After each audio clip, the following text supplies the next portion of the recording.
नमस्कार दोस्तों, स्वागत है आपका हिंदी ज्ञान धारा चैनल पर। आज का एक और हमारा नया टॉपिक है विशेषण। परिभाषा: संज्ञा या सर्वनाम की विशेषता बताने वाले शब्दों को विशेषण कहते हैं। संज्ञा या सर्वनाम शब्द होते हैं, उसकी जो विशेषता बताते हैं उसे विशेषण कहते हैं। संज्ञा शब्द जैसे संज्ञा के बारे में पीछे हमने पढ़ा है, सर्वनाम भी पढ़ लिया। इनकी जो विशेषता बताते हैं उनको विशेषण कहते हैं। जैसे यहाँ पर बालक संज्ञा है, उद्यान संज्ञा है, मृग संज्ञा है, धेनु संज्ञा है। तो काला बालक, बालक की विशेषता बता रहा है, काला शब्द की बालक है, काला है, तो ये यहाँ पर विशेषण हो गया। उद्यान की विशेषता हरा शब्द बता रहा है, तो हरा यहाँ पर उद्यान, हरा उद्यान है इसलिए हरा यहाँ पर विशेषण हो गया। कृष्ण मृग, मृग की विशेषता बता रहा है कि मृग काला है, तो कृष्ण शब्द है, ये इसकी विशेषता बता रहा है, तो ये कृष्ण विशेषण हो गया। श्वेत धेनु, गाय सफेद है, तो श्वेत शब्द है, ये गाय की विशेषता बता रहा है कि गाय है वो सफेद है, तो श्वेत शब्द भी यहाँ पर विशेषण हो जाएगा। जो संज्ञा या सर्वनाम शब्दों की विशेषता बताते हैं, जो शब्द उसको विशेषण कहते हैं। जो शब्द विशेषता बताता है उसे विशेषण तथा जिस शब्द की विशेषता बताई जाती है उसे विशेष्य कहते हैं। जिस प्रकार यहाँ पर काला, हरा, कृष्ण, श्वेत आदि शब्द बालक, उद्यान, मृग और धेनु की विशेषता बता रहे हैं, अतः ये विशेषण है। जिस प्रकार यहाँ पर एक काला बालक है, तो विशेषता बता रहा है काला रंग, तो काला तो हो गया विशेषण। और जिसकी विशेषता बता रहा है, जैसे यहाँ पर काला बालक है, तो बालक की विशेषता बता रहा है, बालक यहाँ पर हो जाएगा विशेष्य। जिसकी विशेषता बताई जाती है वो तो विशेष्य होगा, और जो विशेषता बता रहा है वो विशेषण हो जाएगा। जैसे हरा उद्यान है, उद्यान हरा भरा है, तो हरा शब्द विशेषता बता रहा है कि उद्यान कैसा है, हरा, विशेषता हरा बता रहा है, तो ये तो विशेषण हो गया और उद्यान हो जाएगा विशेष्य। जिस चीज की विशेषता बताई जा रही है वो विशेष्य हो जाएगा, और जो विशेषता बता रहा है वो विशेषण हो जाएगा। तथा बालक, उद्यान, मृग, धेनु आदि शब्दों की विशेषता बताई जा रही है, अतः ये विशेष्य है। जैसे बालक, उद्यान, मृग और धेनु, इनकी विशेषता बताई जा रही है कि बालक काला है, तो बालक विशेष्य है, काला विशेषण। उद्यान विशेष्य है, हरा विशेषण। मृग है, कृष्ण मृग है, तो मृग किस प्रकार का है, काले रंग का है, तो ये तो हो गया, काला तो हो गया विशेषण, क्योंकि ये रंग विशेषता बता रहा है। और किसकी बता रहा है, मृग की बता रहा है, तो मृग हो गया विशेष्य। गाय सफेद है, तो गाय तो हो गई विशेष्य, क्योंकि गाय की विशेषता बताई जा रही है। और सफेद रंग विशेषता बता रहा है, तो जो रंग विशेषता बता रहा है वो विशेषण हो जाता है। विशेषण के भेद है आगे। हिंदी भाषा में विशेषण के निम्न मूल भेद माने गए हैं: गुणवाचक विशेषण, संख्यावाचक विशेषण, परिमाणवाचक विशेषण और सार्वनामिक विशेषण। ये मूल रूप से भेद माने गए विशेषण के। पहला गुणवाचक विशेषण है, जिस विशेषण शब्द से किसी संज्ञा या सर्वनाम शब्द की गुण, अवस्था, समय, आकार, प्रकार, दशा, दिशा, रंग, रूप आदि का बोध हो, उसे गुणवाचक विशेषण कहते हैं। तो जो विशेषण शब्द होता है किसी शब्द की गुण, अवस्था, समय, आकार, प्रकार, दशा, दिशा, रंग, रूप आदि का बोध कराता है, उसे गुणवाचक विशेषण कहते हैं।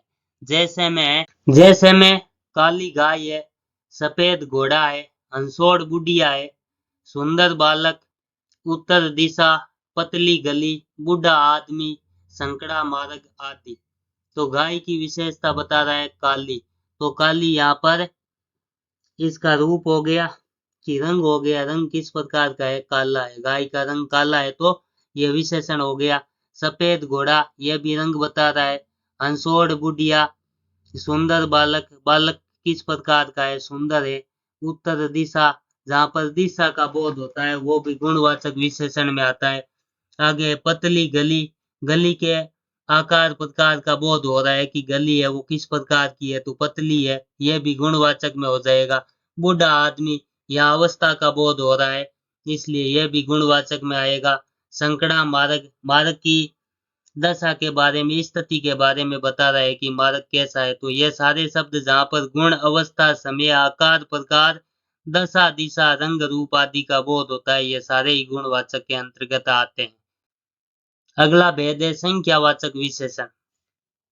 जिस विशेषण शब्द से संख्या का बोध होता है, जिसकी गणना या गिनती हो सके, उसे संख्यावाचक विशेषण कहते हैं। जिन चीजों को हम गिन सकते हैं, गिनते हैं या गिनती करते हैं, उनको संख्यावाचक में रखा जाता है। जिनको गिना जाता है उनको संख्यावाचक में रखते हैं। इसके इसे दो भागों में बांटा जा सकता है। पहला, निश्चित संख्यावाचक। जिस विशेषण शब्द से किसी निश्चित संख्या का बोध हो, उसे निश्चित संख्यावाचक विशेषण कहते हैं। तो जिस विशेषण शब्द से किसी निश्चित संख्या का बोध होता है, उसे निश्चित संख्यावाचक विशेषण कहते हैं। जैसे 10 आदमी, 10 संख्या यहाँ पर निश्चित है। 5 आम, तो 5 भी निश्चित है कि आम कितने हैं, 5 है, इनको हम गिन सकते हैं। 1 दर्जन केले, तो दर्जन में 12 केले होते हैं, तो इनकी संख्या भी फिक्स है। 1000 आदमी, तो 1000 आदमी, आदमी की संख्या भी निश्चित है, तो इनको निश्चित संख्यावाचक में रखा गया है। जिन चीजों को हम गिन सकते हैं या जिनकी गिनती हो सकती है, निश्चित गिनती हो सकती है, उसको निश्चित संख्यावाचक में रखते हैं। इसके 4 भेद है: गणनावाचक, क्रमवाचक, आवृत्तिवाचक और समुदायवाचक। गणनावाचक विशेषण में तो गिनती 1, 2, 3, 4 साधारण सीधी गिनती होती है, उसको गणनावाचक विशेषण में रखते हैं। क्रमवाचक विशेषण में पहला, दूसरा, तीसरा, प्रथम, द्वितीय, तृतीय, इस प्रकार से गणना या गिनती की जाती है, उसको क्रमवाचक विशेषण में रखा जाता है। जिनकी क्रम से गिनती होती है, पहला पहले के बाद में दूसरा, या दूसरे के बाद में तीसरा, या क्रम के अनुसार गिनती होती है, उसको क्रमवाचक में रखते हैं। आवृत्तिवाचक विशेषण है, यह भी निश्चित संख्यावाचक का भेद है। इसमें दुगुना, तिगुना, चौगुना, दुहरा, तिहरा, इस प्रकार से गिनती होती है। दुगुना, तिगुना, इसमें गुणा में गिनती होती है। जिसमें गुणा में गिनती होती है, उसको आवृत्तिवाचक निश्चित संख्यावाचक विशेषण कहते हैं। आवर्तीवाचक विशेषण में यह भी निश्चित संख्यावाचक विशेषण का भेद है। समुदायवाचक विशेषण, समुदायवाचक में गिनती है, यह दोनों, तीनों, चारों, इस प्रकार से होती है, इसको समुदायवाचक में रखा जाता है। तो निश्चित संख्यावाचक में पहली बात तो ये ध्यान रखनी है कि संख्या है वो निश्चित होगी। जिनको हम गिन सकते हैं वो निश्चित संख्यावाचक में आएगा। और उसके बाद में निश्चित संख्यावाचक में संख्याओं की गिनती भी 4 प्रकार से होती है। 1, 2, 3, 4 वाला गणनावाचक में आ जाएगा। पहला, दूसरा, तीसरा, चौथा क्रमवाचक में आ जाएगा। दुगुना, तिगुना, चौगुना जहाँ पर हो वो आवर्तीवाचक में आएगा। और दोनों, तीनों, चारों, इस प्रकार से जहाँ गिनती होगी वह समुदायवाचक में आएगा। आगे अनिश्चित संख्यावाचक है, जिस विशेषण शब्द से किसी निश्चित संख्या का बोध न हो, उसे अनिश्चित संख्यावाचक विशेषण कहते हैं। जहाँ गिनती है वो निश्चित नहीं होती है, जिनको निश्चित रूप से हम गिन नहीं सकते हैं या संख्या उनकी फिक्स नहीं होती है, उनको अनिश्चित में रखा जाता है। जैसे थोड़े, थोड़े में कितने हैं गिना नहीं है, अभी तक गिनती नहीं हुई है। थोड़े है, बहुत है, कुछ है, सब है, कई है, सारे है। सैकड़ों, सैकड़ों में कितने सैकड़ा है गिनती नहीं है। हजारों, हजारों में कितने हजार है, यह भी निश्चित नहीं है। आदि शब्द अनिश्चित संख्यावाचक को व्यक्त करते हैं। जैसे बहुत सारी महिलाएं, तो महिलाएं कितनी है, यदि 10 महिला यहाँ पर लिखा हो या 20 महिला या 100 महिला लिखा हो तो निश्चित हो जाएगा। लेकिन बहुत सारी महिलाएं हैं कि महिलाएं है कितनी, तो ये अनिश्चित संख्यावाचक में आएगा। कई आदमी, आदमी कितने हैं, यहाँ कई आदमी का लिखा है तो कितने भी हो सकते हैं, तो अनिश्चित संख्यावाचक में है। कुछ तस्वीरें, तस्वीरों की संख्या निश्चित नहीं है कि तस्वीरें कितनी है, तो कुछ है, कुछ में कितनी भी हो सकती है, तो ये अनिश्चित संख्यावाचक में आएगा। हजारों पुरुष, तो हजारों में कितने हजार पुरुष है, यह भी निश्चित नहीं है, अनिश्चित संख्यावाचक में आएगा। सारे उपग्रह, उपग्रह अब टोटल कितने हैं उनकी भी संख्या निश्चित नहीं है। सैकड़ों आदमी, कितने सैकड़ा आदमी है, 100 है या 200 है, 300 है, इनकी बात भी निश्चित नहीं है। जहाँ पर संख्या का निश्चित बोध नहीं होता है, या जिन संख्या को गिनते हैं वो संख्यावाचक में आएगा, और जिनको निश्चित रूप से गिन सकते हैं वे निश्चित संख्यावाचक में, और जिनकी गिनती निश्चित रूप से नहीं हो सकती उसे अनिश्चित संख्यावाचक विशेषण में रखते हैं। आगे है परिमाणवाचक विशेषण। जिस विशेषण से किसी वस्तु विशेष के परिमाण माप तोल का बोध हो उसे परिमाणवाचक विशेषण कहते हैं। जिस विशेषण से किसी वस्तु विशेष के परिमाण या माप तोल का बोध होता है उसे परिमाणवाचक विशेषण कहते हैं। यहाँ परिणाम लिख दिया, परिमाण होगा। परिमाण का अर्थ होता है माप या तोल। जिनको गिना नहीं जाता है या तो मापा जाता है या फिर तोला जाता है उसको लिखते हैं परिमाणवाचक विशेषण में रखते हैं। अर्थात जिस चीज को मापा या तोला जाता है वह परिमाणवाचक विशेषण में आती है। या तो उसका माप किया जाता है या फिर उसको तोला जाता है, ये परिमाणवाचक में आएगा। जिनको गिना जाता है वह संख्यावाचक में आएगा। इसके भी दो भेद किए जा सकते हैं। पहला है निश्चित परिमाणवाचक।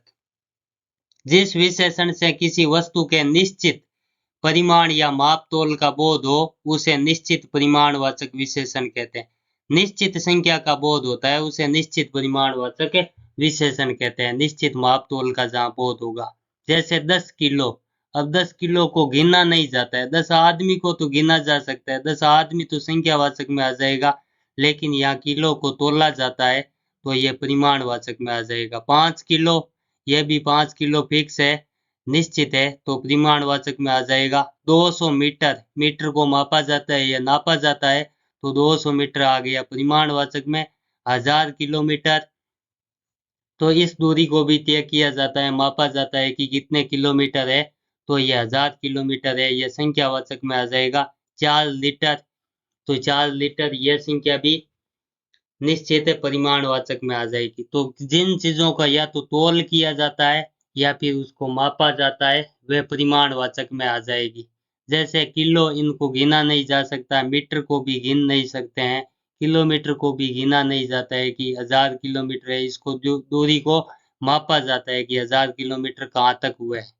तो जिन चीजों का माप किया जाता है या तोल किया जाता है उसको निश्चित परिमाणवाचक में, इस परिमाणवाचक में रखते हैं, और निश्चित संख्या होगी उसको निश्चित परिमाणवाचक में रखेंगे।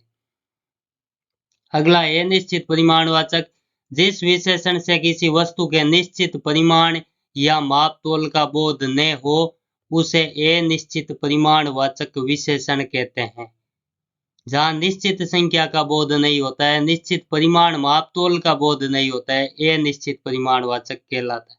सैकड़ों लीटर, तो कितने सैकड़ा लीटर है यह निश्चित नहीं है कि 100 लीटर है, 200 है या 300 है, यह संख्या फिक्स नहीं है। सैकड़ों आ गया तो यहाँ पर अनिश्चित हो गया। हजारों मीटर, तो हजारों मीटर में कितने हजार मीटर है, 1000 मीटर हो जाता तो निश्चित में परिमाणवाचक में आ जाता, लेकिन यहाँ पर है हजारों मीटर, तो कितने हजार मीटर भी हो सकता है, अनिश्चित परिमाणवाचक में आएगा। अनेक फीट, तो फीट कितने हैं उनकी संख्या भी निश्चित नहीं है कि 100 फुट है या 200 फीट है। अनेक फीट, अनेक फीट में कितने भी फीट हो सकते हैं, अनिश्चित में आएगा। 50 गज, तो कितने 50 गज है, केवल 50 गज आता है तो निश्चित में होगा, 50 आ गया तो अनिश्चित में। कई किलो, तो किलो की संख्या भी निश्चित नहीं है। तो एक बात इसमें ध्यान रखनी है, जैसे सैकड़ों, हजारों, 50 आ गया तो यहाँ पर तो आता है अनिश्चित। यदि यहाँ पर 1000 आ गया या 50 आ गया या 100 आ गया तो इसको रखते हैं हम निश्चित में। यहाँ पर 50 आ गया तो इसका मतलब कितने भी 50 हो सकते हैं। तो जहाँ संख्या निश्चित नहीं होती है उसे अनिश्चित परिमाणवाचक कहते हैं। चौथा भेद है सार्वनामिक विशेषण। जो विशेषण सर्वनाम की तरह प्रयुक्त होता है उसे सार्वनामिक विशेषण कहते हैं। सर्वनाम की तरह जो विशेषण प्रयुक्त होते हैं उन्हें सार्वनामिक विशेषण कहते हैं। जैसे वह आदमी घर गया, तो वह, उस, तुम, वह, उस, आप, तो ये सारे सर्वनाम शब्द है। हमने पढ़े थे कि जो शब्द संज्ञा के स्थान पर प्रयुक्त होते हैं उसे सर्वनाम कहते हैं, और सर्वनाम की तरह ही जो शब्द विशेषण में आ जाते हैं उसे सार्वनामिक विशेषण कहते हैं। यहाँ विशेषण है, यहाँ सर्वनाम है। वह आदमी घर गया और यहाँ है वह घर गया। यदि यहाँ पर लिखते हैं आदमी घर गया तो आदमी तो हो गया संज्ञा, घर गया, तो यहाँ पर सीधा सा है कि आदमी संज्ञा है, घर जाना क्रिया हो गई। यहाँ हो गया वह घर गया, तो घर जाना, यहाँ पर गया हो गई क्रिया और वह शब्द हो गया सर्वनाम। लेकिन यहाँ दोनों आए हैं, सर्वनाम भी आया है और संज्ञा भी आया। आदमी की विशेषता अब यहाँ पर वह शब्द सर्वनाम बता रहा है, तो वह यहाँ पर विशेषण हो गया। उस बालिका ने पाठ पढ़ा, बालिका ने पाठ पढ़ा तो बालिका संज्ञा हो गई। उसने पाठ पढ़ा तो उसने हो गया यहाँ पर सर्वनाम। लेकिन यहाँ संज्ञा और सर्वनाम दोनों ही आए। उस बालिका ने पाठ पढ़ा, तो किस बालिका ने पढ़ा, तो बालिका की विशेषता उस शब्द बता रहा है, तो उस हो गया विशेषण और बालिका हो गया विशेष्य। तुम लोग कहाँ जा रहे हो, तुम लोग कहाँ जा रहे हो, तो यहाँ पर है तुम कहाँ जा रहे हो, तो तुम हो गया यहाँ पर सर्वनाम। लोग कहाँ जा रहे हैं, तो लोग हो गया यहाँ पर संज्ञा। लेकिन यहाँ दोनों ही आए हैं तुम लोग, तो लोगों की विशेषता तुम बता रहा है, तो ये हो गया सार्वनामिक विशेषण। वह बालक घर गया, बालक घर गया तो सीधा संज्ञा हो जाएगा बालक। वह घर गया तो यह विशेषण हो गया, यह सर्वनाम हो गया। वह घर गया, वह शब्द सर्वनाम हो गया। लेकिन यहाँ दोनों ही आए हैं वह बालक घर गया, तो बालक की विशेषता बता रहा है कि वह बालक गया, तो वह यहाँ पर हो गया सर्वनाम। यह विशेषण हो गया। वह घर गया, वह केवल सर्वनाम है, बालक है, बालक संज्ञा है। तो यहाँ संज्ञा और सर्वनाम दोनों ही आए हैं, तो बालक की विशेषता बता रहा है वह शब्द, तो वह हो गया सार्वनामिक विशेषण। और बालक की विशेषता बता रहा है, तो बालक हो गया विशेष्य। उस व्यक्ति ने पाठ पढ़ा, आप लोग कब आ रहे हो, तो उस शब्द सार्वनामिक विशेषण। आप लोग, लोग की विशेषता आप बता रहा है, तो सार्वनामिक विशेषण। उसने पाठ पढ़ा, तो यहाँ पर व्यक्ति हटा दिया और यहाँ लोग हटा दिया। आप कब आ रहे हो, तो उसने पाठ पढ़ा तो सीधा सा हो गया कि ये सर्वनाम है। आप कब आ रहे हो, तो आप हो गया यहाँ पर सर्वनाम। लेकिन यहाँ पर संज्ञा की विशेषता जब सर्वनाम बताता है, संज्ञा शब्द की विशेषता सर्वनाम बताता है, तो उसे सार्वनामिक विशेषण कहते हैं। आदमी की विशेषता वह सर्वनाम बता रहा है, तो वह सार्वनामिक विशेषण हो गया। बालिका की विशेषता उस शब्द बता रहा है, तो यह हो गया सार्वनामिक विशेषण। तुम लोग, लोगों की विशेषता तुम बता रहा है, तो सार्वनामिक विशेषण। जहाँ संज्ञा शब्द की विशेषता सर्वनाम बताता है, वह सार्वनामिक विशेषण होता है। सार्वनामिक विशेषण के अन्य भेद है संकेतवाचक विशेषण। यह सार्वनामिक विशेषण के अंतर्गत ही आएंगे, क्योंकि सर्वनाम शब्दों से विशेषता बताई जा रही। जिस सर्वनाम में किसी की ओर संकेत या इशारा किया जाता हो, संकेतवाचक विशेषण उसे कहते हैं। तो उसे संकेतवाचक विशेषण कहते हैं जहां पर किसी की ओर संकेत या इशारा किया जाता है। जैसे गेंद की तरफ इशारा करके बोल रहे हैं कि उस गेंद को मत फेंको, तो उस गेंद को मत फेंको, तो गेंद की विशेषता बता रहा है उस शब्द की, उस गेंद को मत फेंको। तो यहाँ गेंद विशेष्य हो गया, उस शब्द हो गया विशेषण। उस महिला को रोटी दो, तो महिला की ओर संकेत या इशारा किया जा रहा है, इसलिए संकेतवाचक विशेषण हो गया। इस पुस्तक को मुझे दो, तो यहाँ भी पुस्तक की ओर इशारा किया जा रहा है या संकेत किया जा रहा है कि इस पुस्तक को मुझे दो, तो यहाँ पर संकेतवाचक विशेषण हो जाएगा। जहाँ संकेत किया जाता है वहां संकेतवाचक विशेषण होता है।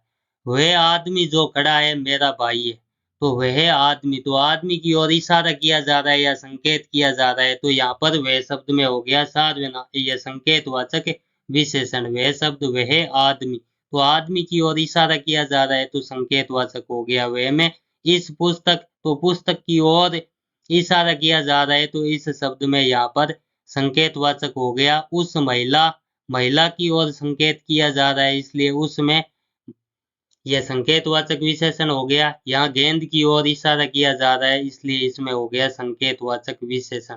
जहाँ संकेत या इशारा किया जा रहा है किसी चीज की ओर, वहां संकेतवाचक विशेषण होता है। आगे है भिन्नतावाचक विशेषण। इसमें प्रत्येक, हरेक, अनेक प्रमुख शब्द प्रयुक्त होते हैं। प्रमुख शब्द, ये तीन शब्द प्रमुख रूप से प्रयुक्त होते हैं, प्रत्येक, हरेक और अनेक। इसे संख्यावाचक विशेषण में भी गिना जाता है, तो इसे संख्यावाचक, अनिश्चित संख्यावाचक में भी गिना जाता है। जैसे प्रत्येक व्यक्ति, हर एक महिला, अनेक लोग।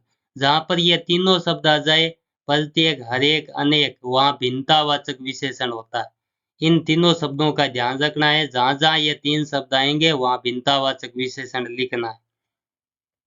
जैसे प्रत्येक व्यक्ति भारत का नागरिक है, तो प्रत्येक व्यक्ति, व्यक्ति की विशेषता बता रहा है प्रत्येक शब्द, तो भिन्नतावाचक विशेषण हो गया, और व्यक्ति हो गया विशेष्य।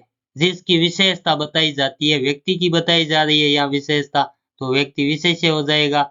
हर एक पेड़ में जान होती है, तो पेड़ की विशेषता बता रहा है हर एक शब्द कि हर एक पेड़ में जान होती है, तो हर एक शब्द में यहाँ पर भिन्नतावाचक विशेषण हो गया। अनेक लोग जागरण में एकत्र हुए, तो यहाँ पर लोगों की विशेषता, अनेक शब्द बता रहा है कि लोग कितने थे, अनेक लोग थे, एक नहीं थे, अनेक लोग थे, तो अनेक शब्द में हो गया भिन्नतावाचक विशेषण। यह लोगों की विशेषता बता रहा है। तो जिसकी विशेषता बताई जाती है, व्यक्ति की विशेषता, पेड़ की और लोग की, यहाँ तीनों की विशेषता बताई जा रही है। ये तीनों विशेष्य हो गए, ये तीनों विशेषण हो गए। और विशेषण कौन सा हुआ, तो हमें तीनों शब्दों का ध्यान रखना है। प्रत्येक, हर एक और अनेक, इन तीनों में होता है भिन्नतावाचक विशेषण। आगे नोट, इसको अनिश्चित संख्यावाचक में शामिल कर दिया गया है। यदि यह भिन्नतावाचक ऑप्शन में, यदि परीक्षा में आपको नहीं मिलता है, तो यहाँ पर इसको अनिश्चित संख्यावाचक विशेषण होगा, उसमें आपको सही करना है, क्योंकि इनकी संख्या निश्चित नहीं है। प्रत्येक व्यक्ति, व्यक्तियों को गिन सकते हैं, लेकिन यहाँ प्रत्येक व्यक्ति में संख्या निश्चित नहीं है। हर एक पेड़, पेड़ों को गिन सकते हैं, लेकिन पेड़ों की संख्या निश्चित नहीं है। अनेक लोग, लोगों की संख्या भी निश्चित नहीं है, इसलिए इसे अनिश्चित संख्यावाचक विशेषण में भी रखते हैं। यदि अनिश्चित संख्यावाचक नहीं दिया हो, तो भिन्नतावाचक सही करना है। भिन्नतावाचक नहीं दे रखा है, तो अनिश्चित संख्यावाचक सही करना है। व्यक्तिवाचक विशेषण, अगला भेद है। किसी व्यक्ति, वस्तु, स्थान, विशेष की विशेषता बताने वाले विशेषण को व्यक्तिवाचक विशेषण कहते हैं। किसी व्यक्ति, वस्तु और स्थान, विशेष की विशेषता बताने वाले, इन तीनों की विशेष रूप से जो विशेषता बताता है, व्यक्ति विशेष की, वस्तु विशेष की या स्थान विशेष की विशेषता बताता है, उसे व्यक्तिवाचक विशेषण कहते हैं। जैसे किसी स्थान विशेष को लेकर के विशेषता बताई जा रही हो, यहाँ जोधपुरी जूती, तो यहाँ पर जूती शब्द की विशेषता बता रहा है कि जूती कहाँ की है, जोधपुर की है, तो जोधपुरी शब्द यहाँ पर विशेषता बता रहा है। स्थान विशेष से जुड़ा हुआ है जोधपुरी शब्द, तो यहाँ व्यक्तिवाचक विशेषण हो जाएगा। जब स्थान विशेष से किसी विशेषण को जोड़ा जाता है, वहां व्यक्तिवाचक विशेषण होता है। बनारसी साड़ी, या साड़ी लिख दिया, साड़ी होगा। बनारसी साड़ी, तो यहाँ पर साड़ी की विशेषता बता रहा है कि साड़ी कौन सी है, बनारसी है, तो बनारस से संबंधित है, तो बनारस स्थान विशेष को लेकर के साड़ी की विशेषता बताई जा रही है, तो यहाँ व्यक्तिवाचक विशेषण होगा। स्थान विशेष को लेकर जहां भी विशेषता होगी, व्यक्तिवाचक विशेषण होगा। अमेरिकन आदमी, तो आदमी अमेरिका का है, तो आदमी तो हो गया विशेष्य, और आदमी कहाँ का है, अमेरिका का, तो अमेरिका का है, तो यह विशेषण हो गया अमेरिकन में व्यक्तिवाचक विशेषण, क्योंकि स्थान से संबंधित जुड़ा हुआ है विशेष रूप से। भारतीय नेता, तो नेता भारत का है, तो नेता तो विशेष्य हो गया, और नेता की विशेषता बता रहा है, भारतीय शब्द की, नेता है वो भारत का है, तो यह भी भारत स्थान विशेष से जुड़ा हुआ है, तो यहाँ पर व्यक्तिवाचक विशेषण हो जाएगा। बीकानेरी रसगुल्ला, तो रसगुल्ले की विशेषता बता रहा है बीकानेरी शब्द। बीकानेरी मतलब रसगुल्ला बीकानेर का प्रसिद्ध है, तो बीकानेरी शब्द में व्यक्तिवाचक विशेषण हो गया। कश्मीरी सेव, तो सेव की विशेषता बता रहा है कश्मीरी शब्द, तो कश्मीरी भी स्थान विशेष से जुड़ा हुआ है। जहां स्थान विशेष को लेकर के किसी व्यक्ति, वस्तु या स्थान की विशेषता बताई जाएगी, वहां पर व्यक्तिवाचक विशेषण होगा। तो सेव शब्द है, यह कश्मीर को इंगित कर रहा है कि सेव कश्मीर की है, तो सेव विशेष्य हो गया, और कश्मीरी शब्द है, यह विशेषण हो गया। तो जहां स्थान विशेष होगा, जैसे जोधपुरी, बनारसी, अमेरिकन, भारतीय, बीकानेरी, कश्मीरी, वहां व्यक्तिवाचक विशेषण होता है। तो यह था आज विशेषण से संबंधित हमारा टॉपिक। इसके बाद में विशेषण की अवस्थाएं कौन सी होती है, परीक्षा में इससे संबंधित सवाल है वो किस प्रकार पूछे जाएंगे, उसकी चर्चा अगले वीडियो में करेंगे। तब तक के लिए धन्यवाद।